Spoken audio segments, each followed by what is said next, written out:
role models are probably some of the emeritus professors I've met over the years. People like Peter Furley, who's a soil scientist that's been working in Africa and Brazil for decades, and Jimmy Ratter, who's a botanist that's been working in Brazil for decades. And I love the fact that they've been working there for so long, and they've had such a vast wealth of knowledge about those regions. They were almost like an encyclopedia. You could just walk up to them and say, "Hey Jimmy, tell me about such and such a thing," and they just rattle off a bunch of facts.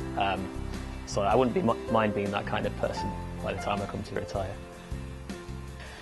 I think a role model that's often chosen in archaeology is the late Professor Dorothy Garrard, because she conducted pioneering excavations. She introduced sieving on sites and the sort of attention to detail and recording in fieldwork.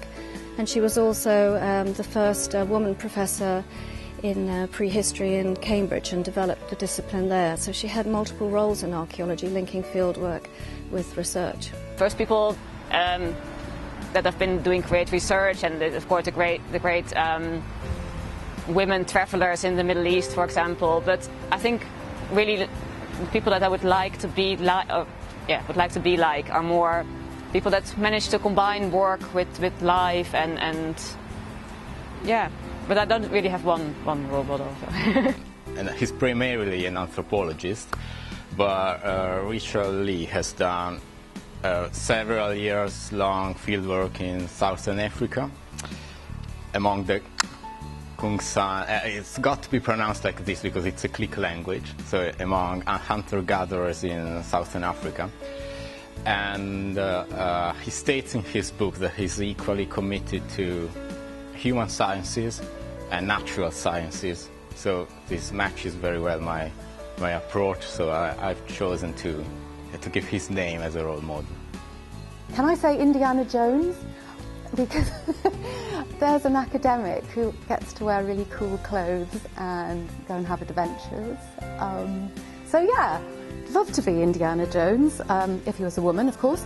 Other than that, that's a really hard question. I think I take bits from lots of people I know, but perhaps my first head of department when I was studying, which was Professor Rosemary Cramp, who I think she was the first woman professor of any subject in Britain, and she's an amazing lady who used to stand at the top of photographic towers on site and yell "speed on" to all the workers below.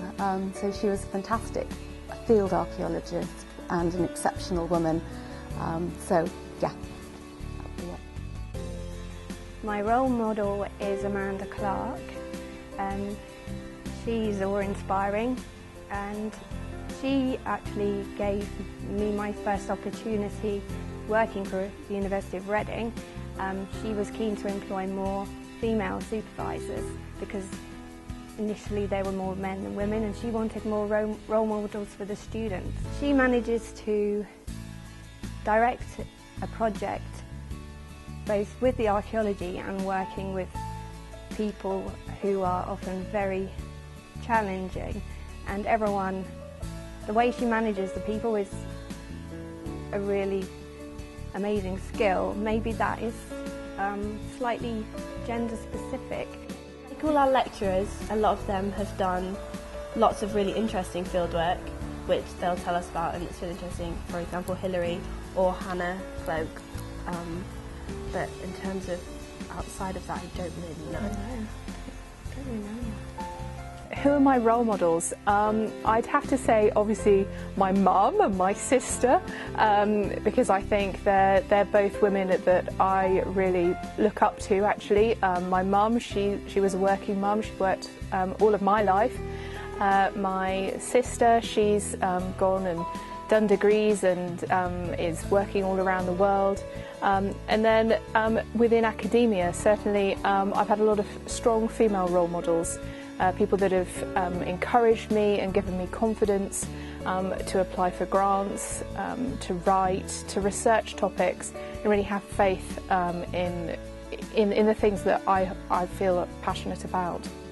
And certainly since I've become a lecturer, some role models that I really sort of value their opinions of, and they really motivate me, are actually my students and the ways in which they're approaching some of the complexities of human geography for the very first time, and that really inspires and motivates me.